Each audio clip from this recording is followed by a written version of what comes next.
Assalamualaikum warahmatullahi wabarakatuh. Namaku Slamet. Sudah hampir 5 tahun aku bekerja sebagai petugas keamanan malam di sebuah pabrik tua di pinggiran Gresik. Dulu pabrik ini ramai, beroperasi 24 jam, memproduksi berbagai bahan kimia industri. Tapi sejak terjadi ledakan hebat, 4 tahun lalu semua ditutup. Katanya banyak korban jiwa, tapi angka pastinya disembunyikan. Aku sendiri baru mulai kerja di sana setelah pabriknya ditinggalkan.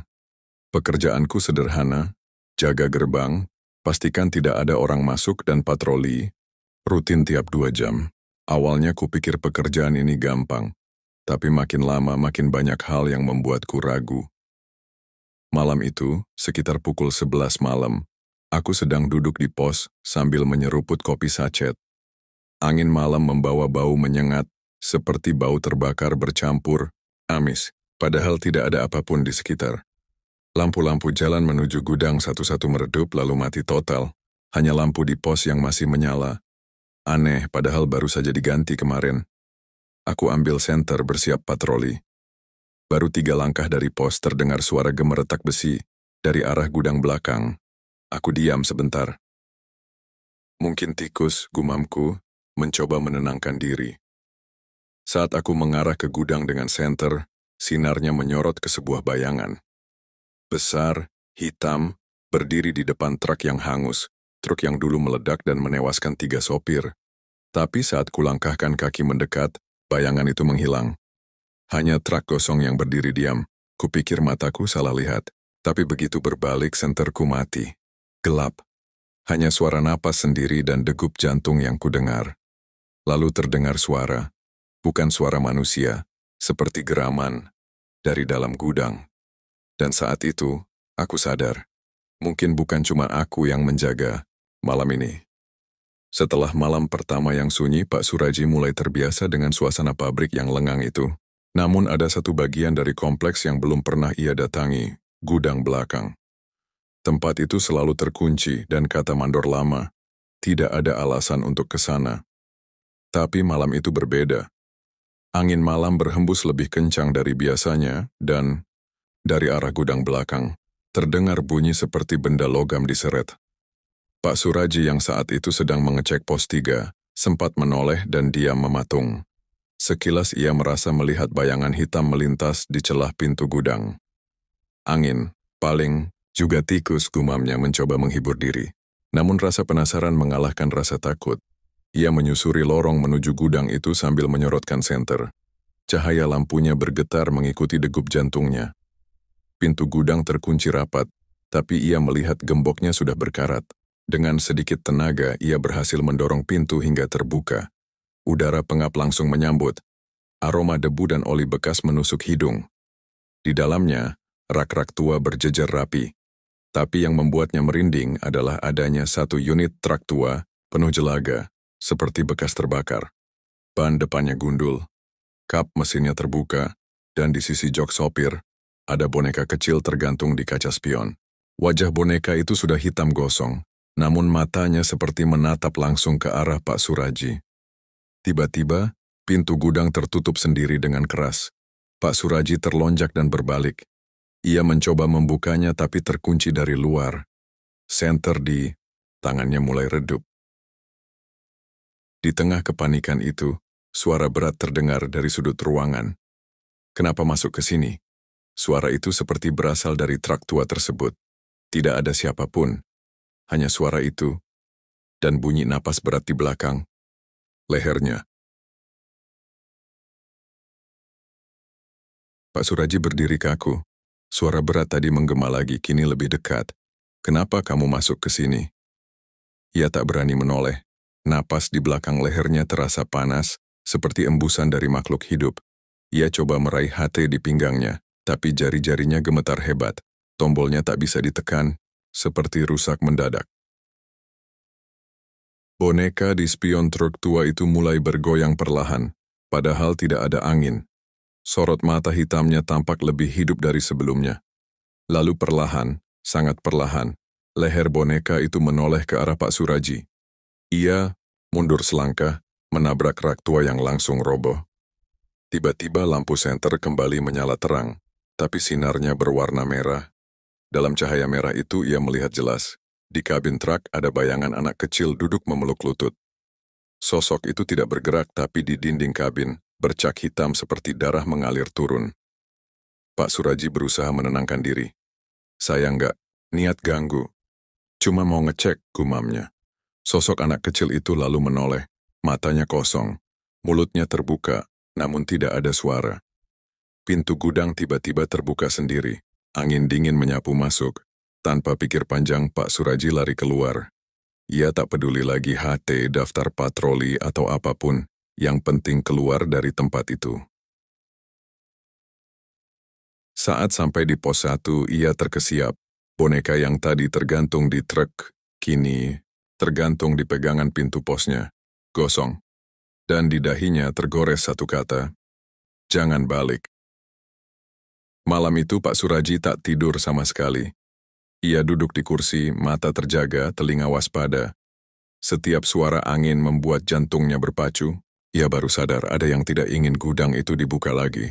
Dan ia sudah melanggarnya.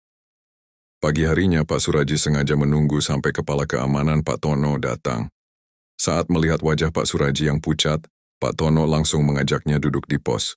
Kamu habis lihat sesuatu ya? Pak Suraji hanya mengangguk pelan. Ia menceritakan semuanya. Gudang belakang, truk tua, boneka, suara berat, sampai sosok anak kecil.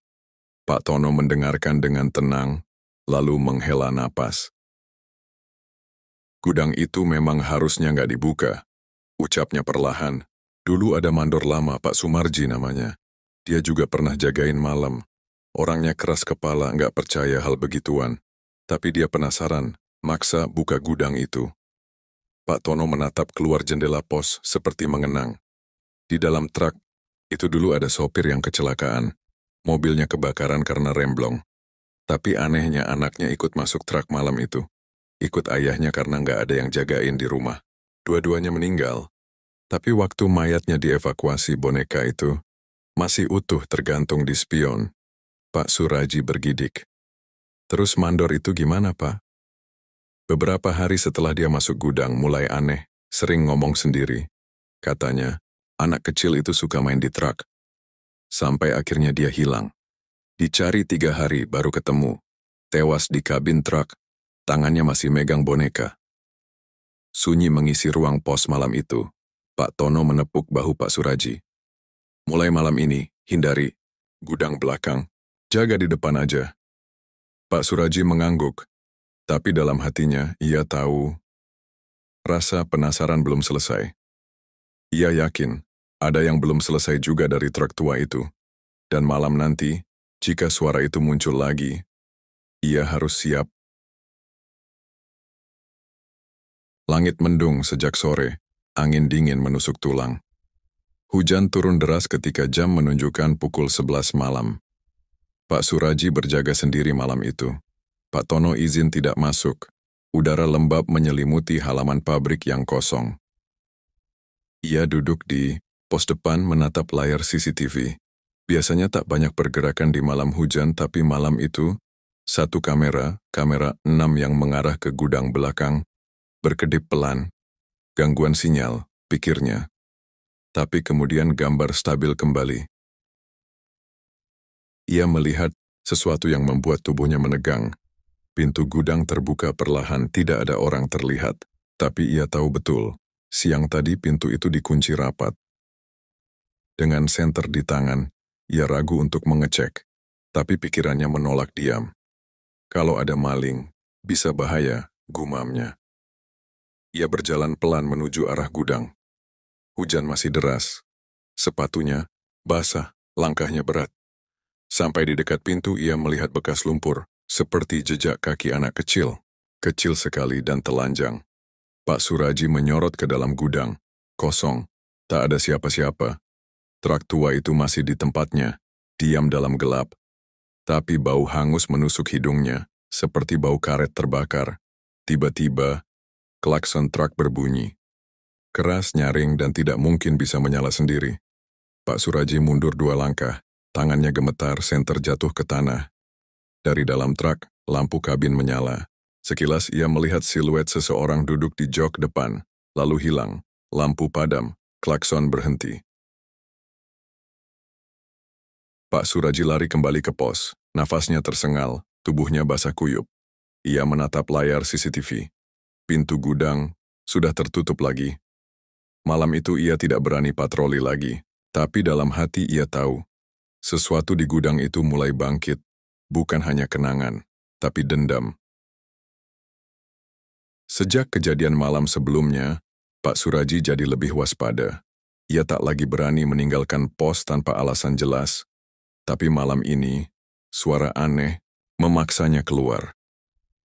Sekitar pukul 1.30 dini hari, terdengar suara dentuman logam dari arah lorong belakang. Tempat dulu pernah terjadi ledakan tangki bahan bakar. Tempat itu kini sudah dibiarkan kosong, tapi masih menyimpan sisa-sisa reruntuhan dan aroma karat pekat. Dengan senter dan HT di tangan, ia melangkah perlahan ke arah sumber suara. Hujan sudah berhenti, tapi tanah masih becek. Saat tiba di lorong, itu Pak Suraji terdiam.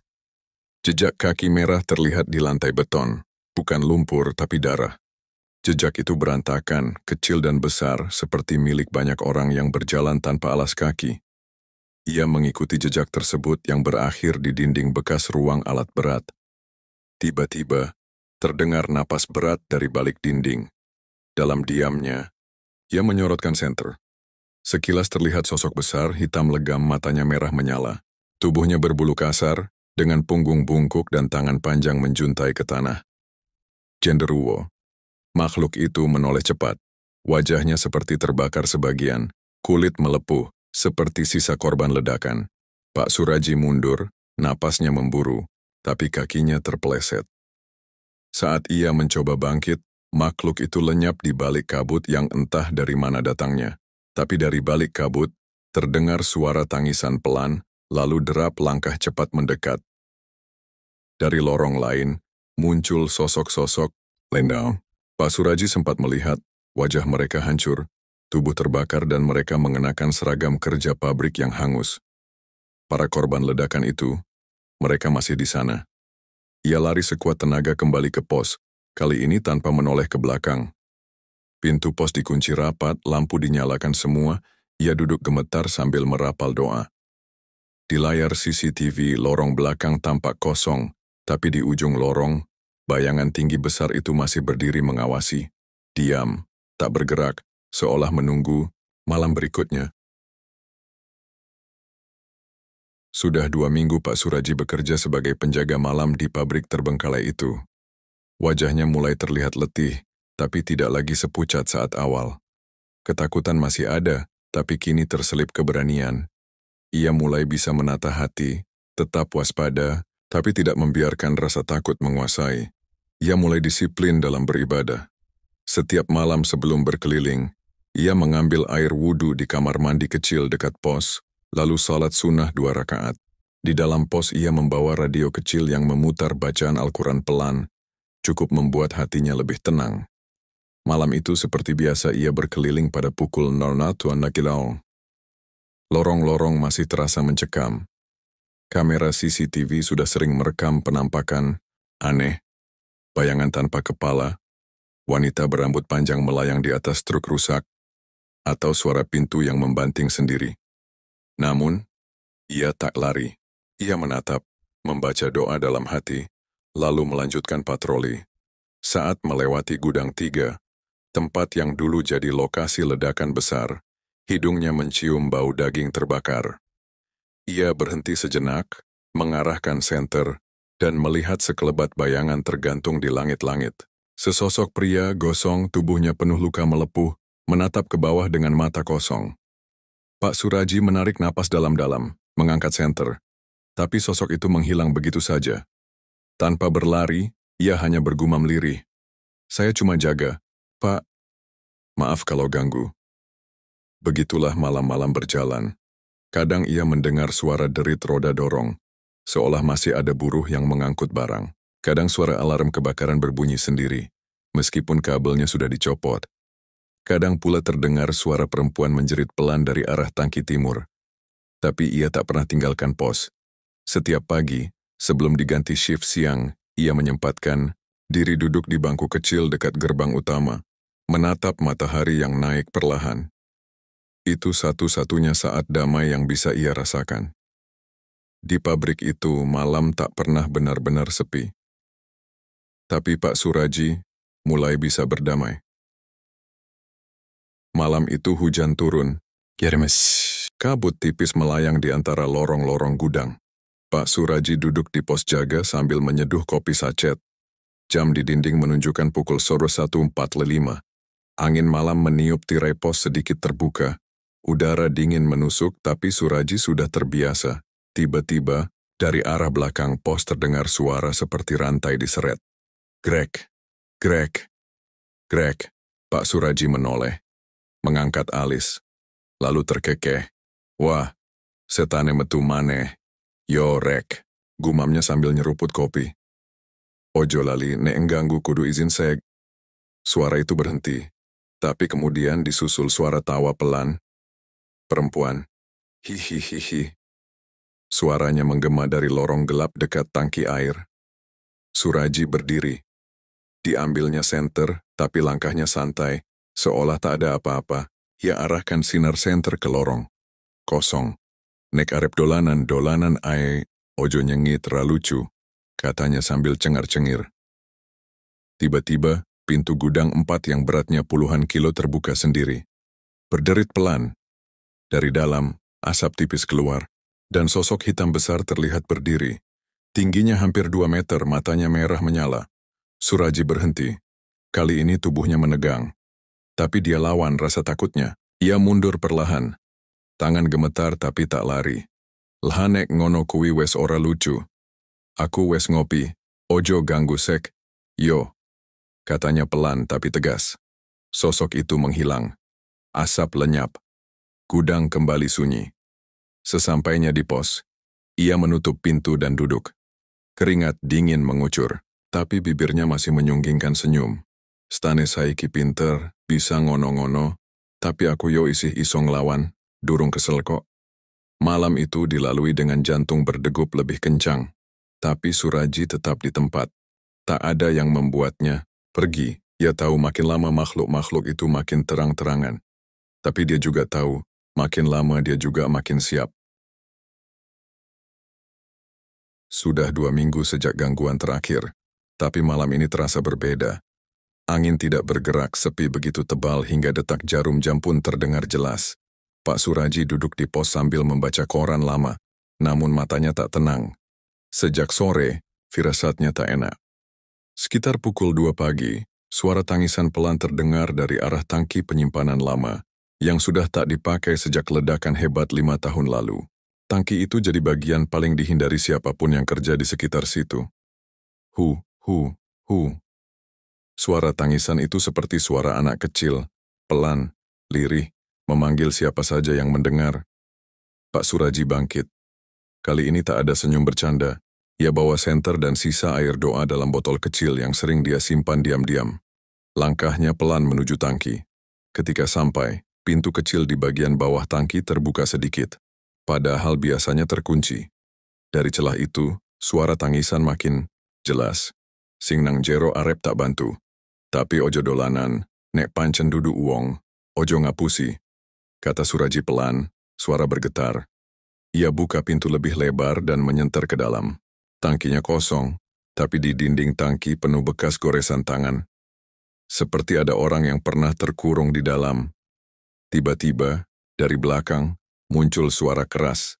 Jeritan pria disertai bau gosong menyengat. Sosok pria terbakar dengan tubuh, hangus berdiri tak jauh dari tangki menatap Pak Suraji dengan mata kosong. Bien aku dikorban ke. Bisik sosok itu sebelum perlahan lenyap di sapu angin malam. Pak Suraji terpaku, tangannya gemetar. Di tangki, suara tangisan berubah menjadi raungan, suara dari lebih dari satu makhluk. Korban-korban lama? Ia mundur cepat, menutup pintu tangki rapat-rapat, lalu menaburkan air doa di sekelilingnya. Jantungnya berdetak kencang, tapi ia tak lari. Di pos jaga, ia menulis catatan malam. Tangki lama sumber gangguan. Suara-suara bukan, isapan jempol.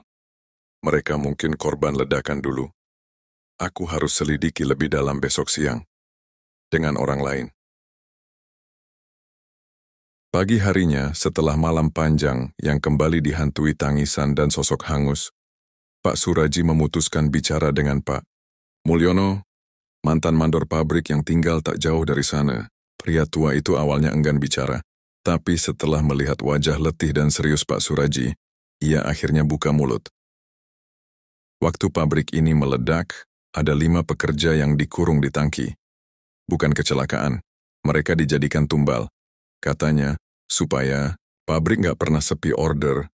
Pak Suraji diam, dadanya sesak. Dan yang paling muda, itu anak umur 14 tahun. Magang dari desa sebelah, nangis terus, tapi nggak ada yang berani nolong. Pak Suraji kembali ke pabrik siang itu. Ia masuk ke tangki lama, membawa bunga dan air doa yang dia bawa dari pesantren kecil di pinggir kota. Di dalam, ia berdoa.